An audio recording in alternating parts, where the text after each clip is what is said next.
વડોદરાના હરણી તળાવમાં હચમચાવી નાખનાર ઘટના બની છે, જેમાં હરણી તળાવમાં બોટ ડૂબતા બાળકોના મોત થયા હોવાની વિગતો સામે આવી રહી છે, જેમાં વડોદરાની જાનવી હોસ્પિટલમાં 9ના મોત થયા છે, જ્યારે સયાજી હોસ્પિટલમાં 3ના મોત થયા છે. આ અંગેની માહિતી અનુસાર વાઘોડિયા રોડની સનરાઈઝ સ્કૂલના વિદ્યાર્થીઓ હોવાની પ્રાથમિક માહિતી સામે આવી છે.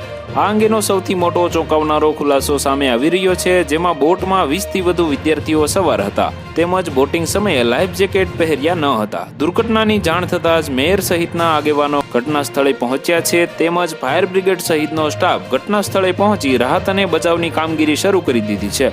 આ ઉપરાંત ફાયર સહિત સ્થાનિક લોકો પણ બચાવ કાર્યમાં જોડાયા હોવાની સ્થિતિ જોવા મળી રહી છે. વડોદરાના કલેક્ટર AB ગોરે જણાવ્યું હતું કે હાલમાં 23 ભૂલકાઓ અને 4 શિક્ષકો હતા, તેમાંથી 11ને બચાવી લેવામાં આવ્યા છે.